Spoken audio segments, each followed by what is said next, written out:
Hey Country Club, Billy, second closure coming up. This is what we're doing. Check this out. So this time around, we're doing the process a little bit differently. You can see we have not any cores. We're just starting to poke. We are what they call solid tining. So it's basically poking a hole, but we're just not pulling anything out.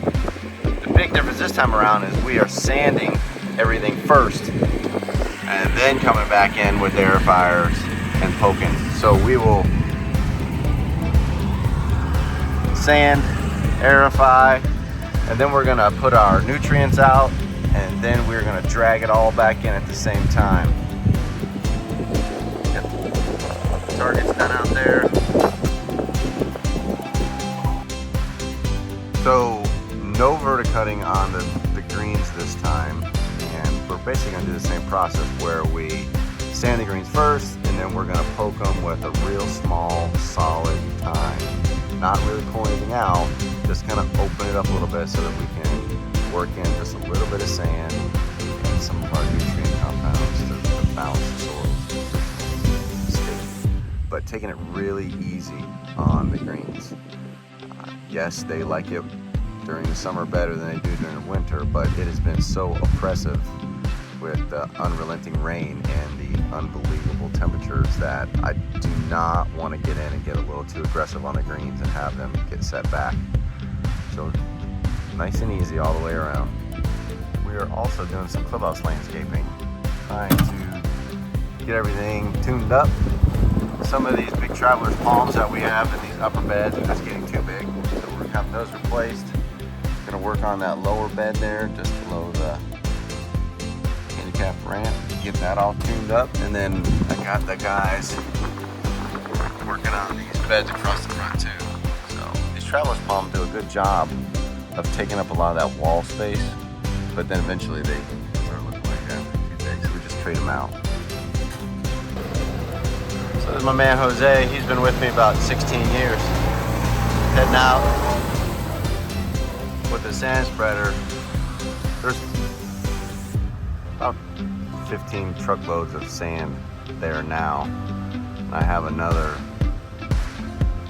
15 truckloads coming, and we'll spread that out over the golf course. The big focus with the fairways and the roughs and all that right now is to aerify them, soften them on the fairways and tees, collars, approaches, all that. We'll sand them really well, and then roll, trying to really get everything smooth, take all the little bumps out. So all of this sand here is left over because of this.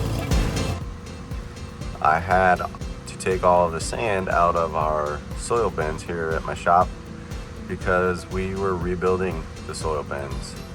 I brought a concrete contractor, they formed it all up, poured concrete last week.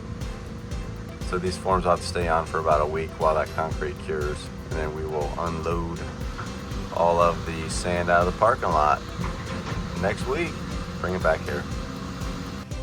So there's the nursery green all the way back there. It's all built, it's got sand in it. We just have to add a little bit more fill across the front here where we were hauling in and out, and rake it all out. And these guys are working on the irrigation.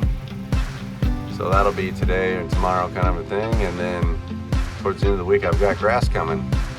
Get that baby grown in. And then we'll take the landscaping here and come all the way across down over here to help block the view so you can't see all the plugs and everything that was removed from the green. So I'm on 10 tees, looking around, sand. That's how we keep the golf course nice and firm. We keep sanding, we keep diluting the organic matter that builds up on the soil surface from all the grass growth and the leaf drops and mowing and all that kind of stuff. So the sand really helps firm things up. And we're just about to finish 18 fairway. We are done. And then we're just going around one more time and sanding all of the tees, collars, approaches. Make sure we get a good healthy dose of sand. But we also have some work going on in the bunkers, so check this out. So work has begun on adding all the sand back to the bunkers. So we are scraping down all of the stuff that got you call it contaminated or whatever, but then you can see how much more sand we're adding on top of it. Another 4 to 5 inches on the bottoms, another 2 to 3 to 4 inches on the faces. So we're going to end up with 8 inches on the bottom, 4 inches on the faces, and we should be in pretty good shape. Okay, so I grabbed this little piece right here. This is some of the sand that we're taking out of the bunkers, so you can kind of see the color difference. So we should get a nice whitening effect from removing all of that old sand that's, we'll say, contaminated. It's got algae and all the biomass from the dead algae and grass clippings and everything else that's discolored it. So this is all, the white stuff is all sand that we're putting back in. Part of our summer project list was to install some cabbage palms on the poles that hold up the net for the driving range. The intent was to lessen the appearance of just having those telephone poles sticking out of the ground. So once the palm heads themselves leaf out and the fronds get real big, like that one right there, once all of the palms on each pole leaf out, it should look pretty good. One of the last projects of the year that we still need to do is put the palm trees along through here to help protect 6th green. The area where they dig up all the palm trees out in the field has just been underwater from all the unrelenting rain. So it hasn't rained a whole lot in the last week. So I'm being told that next week they should come in and install all of these palm trees to help give a little more protection. Let's hope so. So that's pretty much everything that's going on this week. Poking holes, sanding, rolling, fertilizing, aerifying,